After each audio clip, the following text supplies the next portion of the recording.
Yes officer, ఏం కావాలి? జయంతి గారిని అరెస్ట్ చేయడానికి వచ్చాం. మీ ఫుడ్ ప్రొడక్ట్స్ తిని ఆశ్రమంలోని పిల్లలకు ఫుడ్ పాయిజన్ అయింది. ఇదంతా ఎవరు కావాలని చేశారు? ఇంకెవరు? ఆ భార్గవి ఇదంతా చేయించుంటుంది.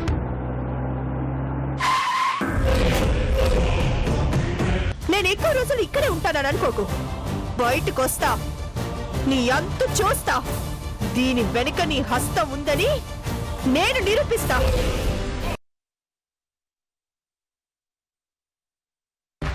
పాప చనిపోవడానికి కారణం ఖచ్చితంగా ఆ ఫుడ్ ప్రొడక్ట్స్ అంటున్నారు. కానీ ఆ బాక్సులు ఎవరో రాత్రికి రాత్రి మార్చేశారని రేపు కోర్టులో మీరు చెప్తే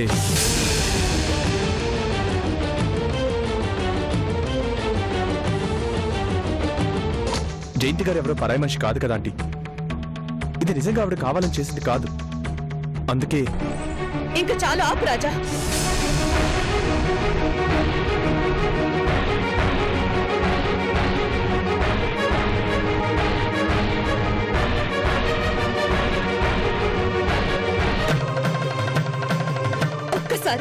ఒక్కసారి వీళ్ళ మొహాలు చూసి ఆ మాట అడుగు రాజా.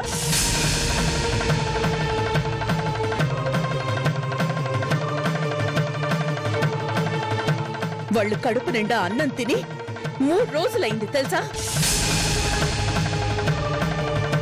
అన్నం చూస్తేనే భయంతో పారిపోతున్నారు.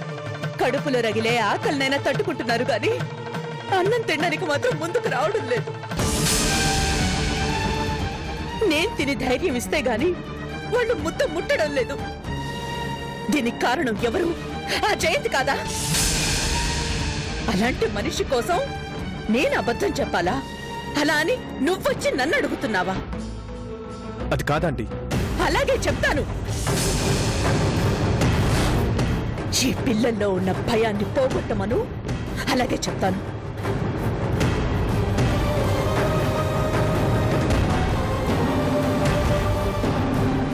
అమ్మా నాన్న లేరనేగా ఇంత ధైర్యంగా వచ్చి సాక్ష్యం చెప్పమని అడుగుతున్నావు.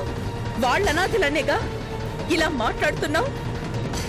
వీళ్ళ ప్రాణానికి విలువ లేదనేగా నన్నొచ్చి అబద్ధం ఆడమంటున్నావు.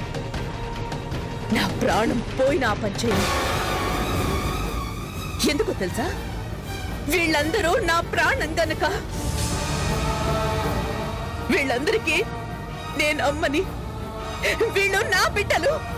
వీళ్ళకి ఏ చిన్న అన్యాయం జరిగినా నేను ఊరుకోను. కానీ జయంతి గారు తప్పు చేసింది. ఓ పసిబిడ్డ చావుకి కారణమైంది. తప్పు చేసిన వాళ్ళకి శిక్ష పడాల్సిందే.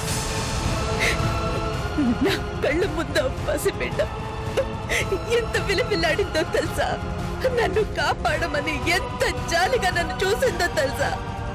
అవన్నీ నేను మర్చిపోయి అబద్ధం సాక్ష్యం చెప్పాలా? Get out, get out.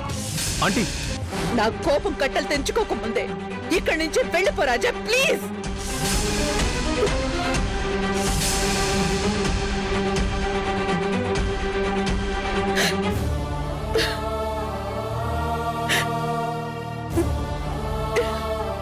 అమ్మా,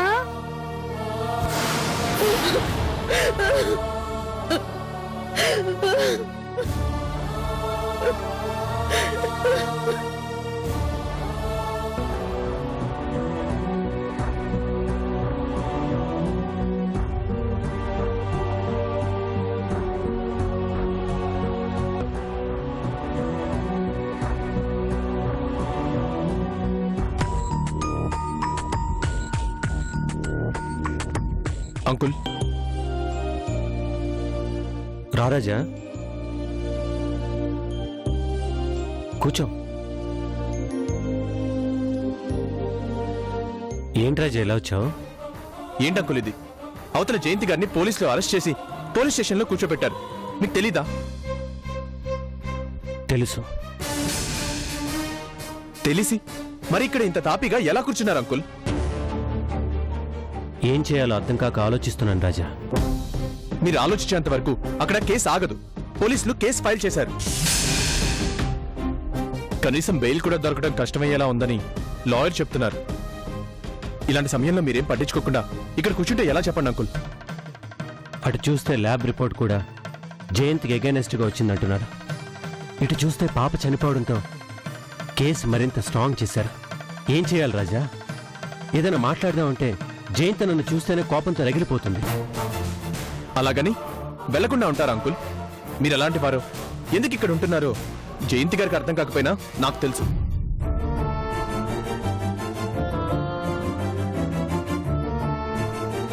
మీరు కనిపిస్తే ఆంటీకి కొంచెం ధైర్యంగా ఉంటుంది. అంతకంటే ముందు మీరొకసారి అర్చన ఆంటీని కలిసి మాట్లాడాలి. నేనా? ఏం మాట్లాడాలి? ఆ ఫుడ్ ఐటమ్స్ ఉన్న బాక్సెస్ ని ఎవరో మార్చారు, ఇది జయంతి గారి పని కాదు అని కోర్టులో సాక్ష్యం చెప్తే ఆవిడ బయటపడే అవకాశం ఉందని లాయర్ గారు చెప్పారు.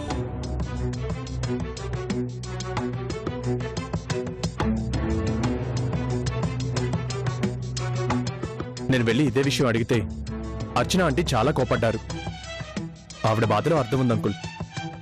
కానీ జయంతి గారు ఇలాంటి పని చేశారని ఎలా నమ్ముతున్నారో నాకు మాత్రం అర్థం కావట్లేదు. మీకు తెలియందే ఉంది అంకుల్, జయంతి గారు ఎవరికైనా మంచి చేసే మనిషే కానీ ఎవరికీ అన్యాయం చేసే మనిషి కాదు. అందులోనూ పసిపిల్లల విషయంలో ఆవిడెందుకు అలా చేస్తారు? లాయర్ గారు చెప్పారని కాదు, కానీ నిజంగానే ఆ బాక్స్ ఏవో మారిపోయి ఉండాలి, లేకపోతే ఇంత పెద్ద ప్రమాదం జరగదు. జయంతి గారిని అందరూ పరాయి మనిషిని చేసి చూడడం కరెక్ట్ కాదంకుల్.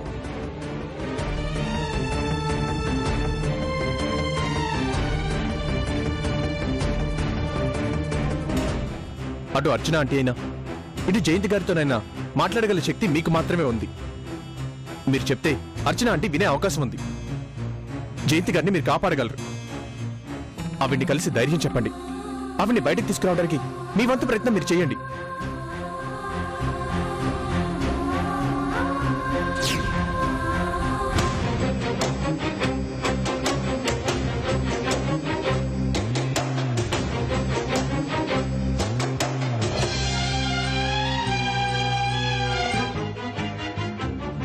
సార్, ఒకసారి జయంతి గారిని కలవాలి. జ్యుడిషియల్ కస్టడీలో ఉన్న వాళ్ళని లాయర్లు తప్ప ఎవరు కలవటానికి వీల్లేదు. ఆవిడ నా భార్య సార్. ఒక్కసారి కలిసి మాట్లాడి వెళ్ళిపోతాను ప్లీజ్. సరే, తొందరగా మాట్లాడరండి. Thank you sir.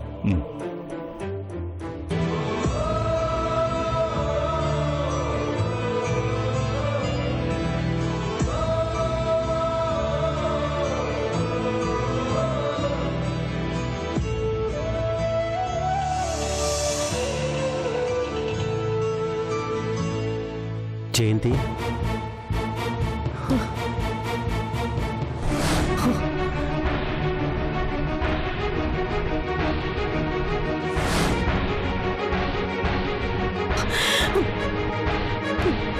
నువ్వా? ఇక్కడికి ఎందుకు వచ్చా? నీకోసమే వచ్చాను జయంతి. ఇప్పుడు కూడా అబద్ధాలు ఆడుతున్నావు చూడు. నువ్వు నా కోసం వచ్చావా? ఏ రాకూడదా? ఎందుకు వస్తావు? ఎందుకు రావాలి? నేను నీకు భర్తని. ఆ బంధం ఎప్పుడూ తెగిపోయింది. నువ్వు తెంపుకోవాలనుకున్నా, కానీ నేను అనుకోలేదు జయంతి. ఆ బంధానికి విలువ ఉంది కాబట్టే నేను కాపాడుకుంటానని చెప్పడానికి వచ్చాను. నీ కూతురొచ్చి నన్ను చూసి ఎగతాళి చేసి గాయం చేసిపోయింది. నువ్వొచ్చి ఆ గాయం మీద కారం చల్లిపోవటానికి వచ్చావా?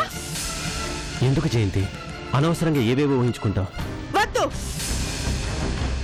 ఇంకా నా దగ్గర మంచి వాళ్ళ నటించాలని చూడకు. నీ నటన వల్ల జీవితంలో ఒక్కసారి మోసపోయాను. నీ మాటలు నమ్మినందుకు నన్ను ఎలా మోసం చేయాలో అలా చేశావు. ఇంకా నన్ను పిచ్చిదాన్ని చేయాలని చూడకు. నీ కూతురుతో కలిసి నన్ను గెలవాలనుకున్నావు. నన్ను సర్వనాశనం చేయాలనుకున్నావు. ఏ మనిషి చేయలేని పాపాలన్నీ చేశావు. నా కన్న తండ్రి మీ వల్ల చనిపోయారు, అయినా భరించాను. మీ వల్ల నా ఆస్తి పోయింది, అయినా సహించాను. నువ్వు చెప్పే అబద్ధాలు నమ్మాను, కోర్టు దాకా నడిచాను. ఒక్కసారిగా నమ్మకంతో నిలబడిన మనిషిని ఆకాశం నుంచి కిందకి పడేశావు. భార్గవి నా కూతురే కాదన్నావు, కానీ ఆ కూతురు పక్కనే చేరావు. అతని ఆస్తికి బానిసవయ్యావు. అది చెప్పినట్లు ఆడావు. ఇప్పుడిద్దరు కలిసి నా మీద నీచమైన నిందలు వేశారు. అయినా తట్టుకున్నాను. నాకు రైల్వే కాంట్రాక్ట్ రాకుండా చేశారు. ఎక్కడికి వెళ్తే అక్కడికి వేట కుక్కల్లా వేటాడారు. చివరికి తెచ్చి ఇక్కడ పడేశారు. ఇప్పుడొచ్చి నన్ను విడిపిస్తాను అంటావా? అవసరం లేదు. నువ్వేమి నన్ను విడిపించాల్సిన అవసరం లేదు. నాకు బాగా అర్థమైంది మిస్టర్ కృష్ణ ప్రసాద్. నువ్వే కాదు, మొత్తం నీ కుటుంబమే నన్ను టార్గెట్ చేసుకున్నారు. అక్క అని పిలిచినందుకు అర్చనకు కూడా నన్నే అంటుంది. నేనే పసిబిడ్డను చంపేశాను అనేసింది. అవసరం లేదు. నాకు మీరెవరూ అవసరం లేదు. వెళ్ళిపోండి, ఇక్కడి నుంచి వెళ్ళిపోండి. వెళ్ళిపోండి ఇక్కడి నుంచి.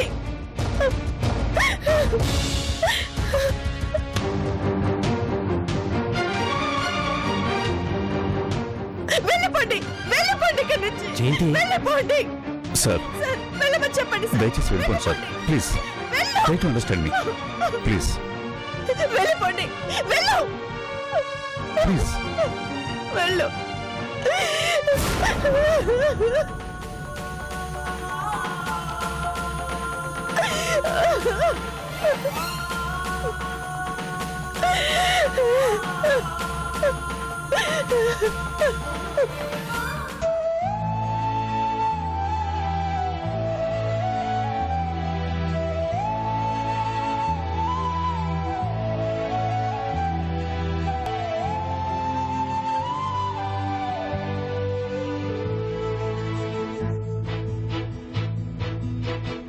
ఎక్కడికెళ్ళొస్తున్నారు నాన్నగారు?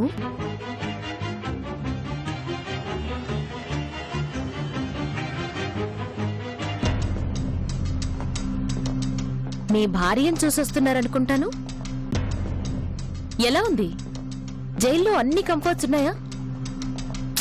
పాపం.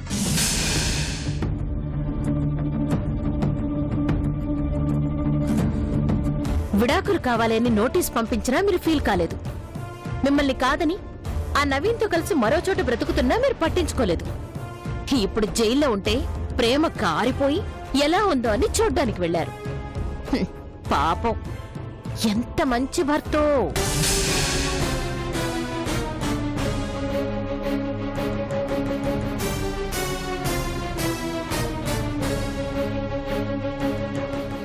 ఈ ప్రేమలో కనీసం 1% అయినా మా అమ్మ మీద చూపించలేకపోయారా నాన్నగారు? ఎందుకు చేసావు పని? ఏ పని? జయంతి ఈరోజు జైల్లో ఉండటానికి కారణం నువ్వు కాదా?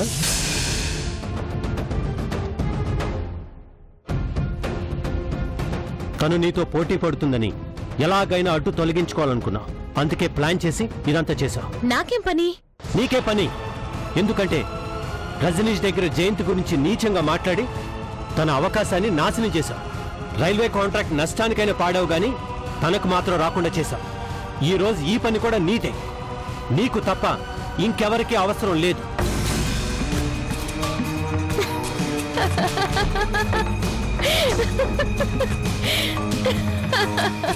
ఎందుకా నవ్వు? మీలో నాకు నచ్చే విషయం ఏంటో తెలుసా నాన్నగారు? మీ ఇంటెలిజెన్స్. మీరు ఏదైనా చాలా కరెక్ట్ గా గెస్ చేస్తారు. అంటే నువ్వు తప్పు చేసావని ఒప్పుకుంటున్నావు అంతేనా? ఎస్, చేసింది నేనే, కానీ అది తప్పు అని ఒప్పుకోను. ఎందుకు ఇలా చేశావు? నీ దారికి అడ్డు రాకుండా వాళ్ళ బిజినెస్ వాళ్ళు చూసుకుంటున్నారు కదా, ఎందుకు పని కట్టుకుని ఇదంతా చేశావు? అడ్డు రాకుండా వెళితే ఎవరి జోలికి వెళ్లరు నాన్నగారు. నా జోలికొచ్చింది కాబట్టి నేనేంటో చూపించాను. మీ కళ్ళ ముందు నన్ను చెంపదెబ్బ కొడితే మాట్లాడని మీరు ఈ రోజు వచ్చి ఎందుకు చేశావు ఈ పని అని నన్ను అడుగుతున్నారా?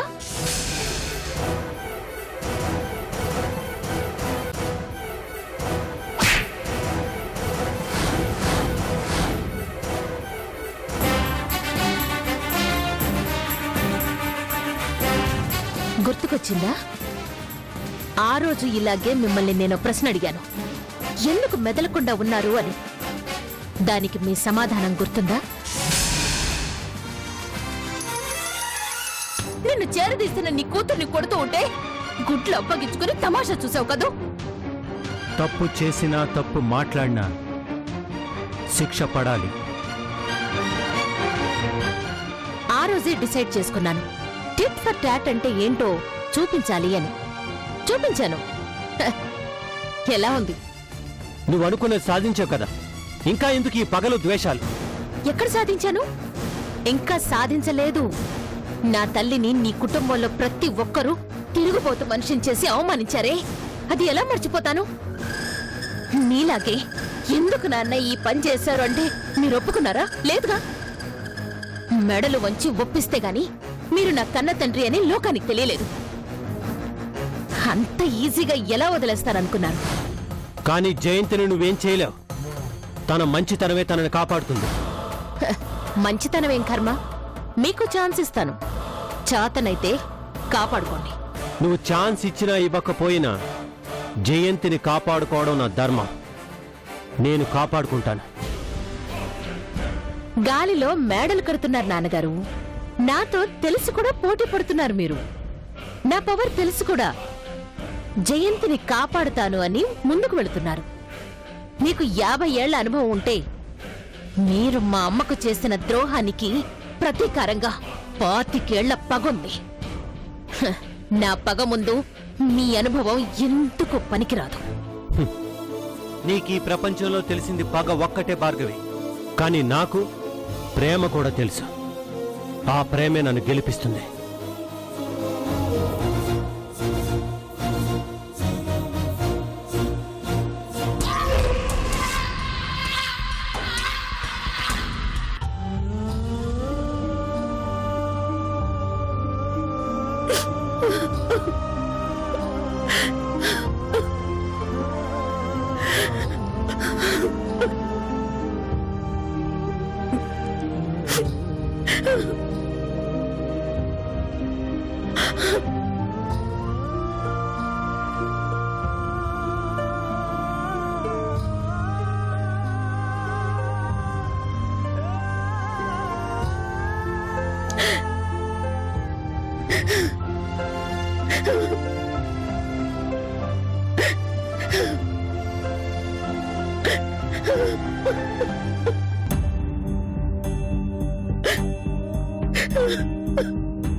వదినా,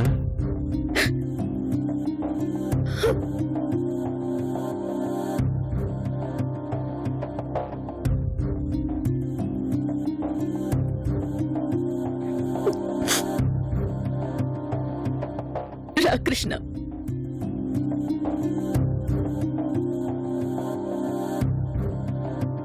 ఏంటి ఈ టైంలో వచ్చావు? రేపు జయంతిని కోర్టుకి తీసుకువెళ్తున్నారు కదా వదినా. నీతో మాట్లాడి వెళ్దామని వచ్చాను. దేని గురించి? వదినా, పాప చనిపోవడం నిజంగా చాలా బాధాకరమైన విషయమే. ఎవరూ దాన్ని సమర్థించరు కూడా. కానీ కానీ జయంతి అలాంటి పని చేస్తుందంటే ఎలా నమ్ముతావు వదినా? జయంతి ఆవేశపరురాలే, కానీ దుర్మార్గురాలు కాదు. ఆ విషయం నాకంటే నీకే బాగా తెలుసు వదినా. ఇప్పటికే తను చాలా సమస్యల్లో ఉంది వదినా. భార్గవ్ కొట్టిన దెబ్బకి విలువెల్లాడిపోతుంది. తనకిప్పుడు మరో పెద్ద సమస్య వచ్చి పడింది వదినా. ఎలాగైనా జయంతిని నువ్వే కాపాడాలి వదినా. ఏం చేయాలి? ఆ ఫుడ్ ప్రొడక్ట్స్ బాక్స్ లో ఎవరో మార్చేశారు, ఇది జయంతి పని కాదు, ఇంకెవరో కక్ష పెట్టుకుని చేశారు అని చెప్పాలి. అంతేనా? దాందే ఉంది, చెప్పేద్దాం కృష్ణ.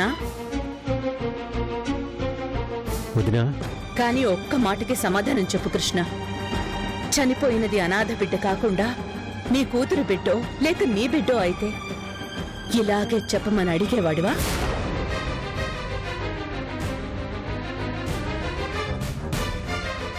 మాట్లాడవే కృష్ణ. మనకో న్యాయం, ఎదుటి వాళ్లకో న్యాయమా? ఈ పిల్లలందరినీ అనాథలని మీరనుకుంటున్నారేమో, కానీ నేను వాళ్ళ అమ్మను అనుకుంటున్నాను. నా బిడ్డకు అన్యాయం జరిగితే ఎలా ఊరుకుంటాననుకున్నావు? లేదొదినా, ఇదంతా భార్గవ్ చేసిన పని. తనే ఒప్పుకుంది వదినా. జయంతిని కేసులో ఇరికించడం కోసమే ఇదంతా చేసింది. ఎందుకు కృష్ణ ఇంత జరిగినా ఇంకా నీ భార్యనే వెనకేసుకొస్తావు? భార్గవి ఒక్కతి దొరికిందని ప్రతిదీ ఆ భార్గవి మీదకే నెట్టేయాలని చూస్తున్నారా? అదేంటొదినా అలా అంటావు? నేను చెప్తుంది నిజం.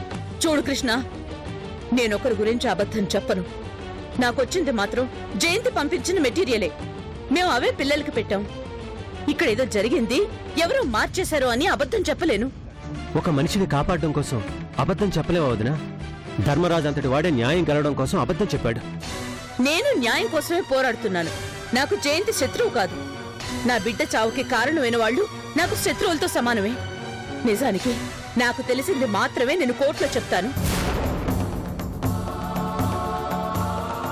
వదినా, ఒక్కసారి ఆలోచించు. జయంతి 10 మందికి సాయం చేసే మనిషే గాని పసివాళ్ల ప్రాణం తీసే మనిషి కాదు. జరిగింది ఒక యాక్సిడెంట్ అంతే. యాక్సిడెంట్ చేసినా ప్రాణం పోతే శిక్ష ఉంటుంది కృష్ణ. నా బిడ్డ చావు కారణం నేను చెప్తాను. అది ఎలా జరిగిందో ఏంటో నేను కాదు, కోర్టు తెలుస్తుంది. నా చేత అబద్ధం చెప్పించాలనే ఉద్దేశంతో నువ్విక్కడికొస్తే ఇక్కడ ఒక్క నిమిషం కూడా ఉండద్దు. వదినా, వెళ్ళిపో కృష్ణ, వెళ్ళు.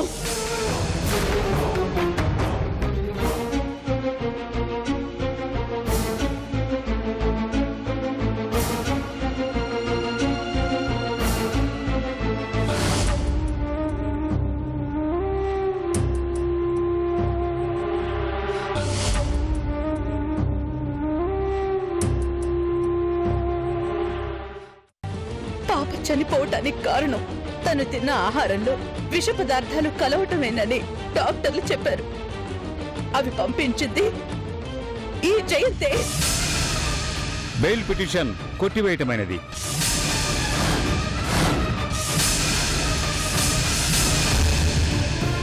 ఏం కావాలో చెప్పు, చేస్తాను. మనిద్దరం కలిసి బిజినెస్ చేద్దాం.